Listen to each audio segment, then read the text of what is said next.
Welcome back. Thanks for staying with us. ANC veteran Dr Nkosazana Dlamini-Zuma has once again thrown her hat into the ring to contest the party's presidency at the December elective Congress. Now, while some fear it might divide KwaZulu-Natal support, where Dr Zweli Mkhize is a strong contender, others believe it might bolster the numbers of female contestants for the party's leadership.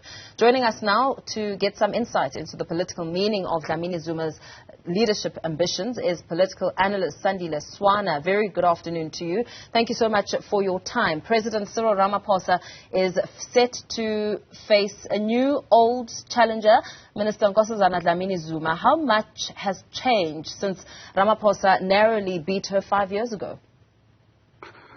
Thank you so much, Mpho, and to your listeners. Firstly, I think that we've got to realize that unlike in 2017, from here on in, the entire presidency of the country is up for the taking. And the likes of former Chief Justice Mogoeng are already saying they are ready to take over this country. And the opposition parties are saying that they are ready to form a coalition to replace the ANC. So the presidency of the country is in question. And with that, the ANC as an avenue to becoming the president of the country has now become one of the avenues of becoming the president of the country. It is not the only avenue. So again, the emergence of these two candidates, NDZ and CR17 or CR24, tells us that they have failed in the unity program that they started back in 2017. I would have thought, for an example, by now, in the interest of consolidating unity, by now they would have said, here is our winning unity team, and by and large, this is the team that all of us are standing behind, because the ANC vote is actually sinking. Yeah. Some critics have also spoken to the implications that may result in Dlamini-Zuma now joining the race for leadership, saying that it may be a blow for a former health minister, Dr Zweli Mkhize's ambitions, and perhaps create some tensions. How do you see it? I think that the people of KZN are showing a sophistication that many of us did not maybe credit them with. As an example, I think they puzzled a lot of us with how they approached the provincial elections, the provincial conference of the ANC.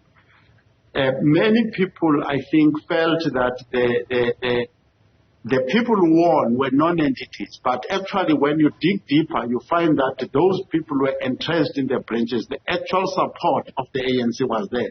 So there were many candidates there that were just ordinary decoys.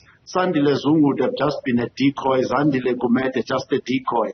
And the Mtolos of this world were actually the ones who were the real candidate.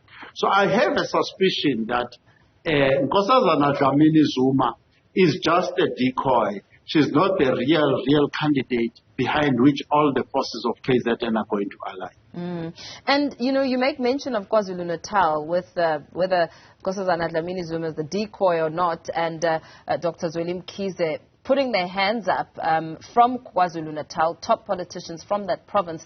In terms of significance and relevance within the bigger picture, how significant is KwaZulu-Natal compared to what it was 5 years ago or even beyond that? KwaZulu-Natal is very significant, even outside of the ANC. It's a very highly populated area, a highly developed area culturally, with a clear cultural identity, the Zulu identity. And I think that there are many people and major intellectuals within KwaZulu-Natal who are not entirely happy that they are not holding senior positions in the country at this point in time. So that issue is very significant. No matter how you want to slice this cake, somewhere down the road it's going to boil down to something like that. We've seen, just looking at President Cyril Ramaphosa's support base, I mean, we've seen a lot of the provinces during the elective conferences showing their support, saying that they stand by the president. But when it comes down to what's at stake and his sort of,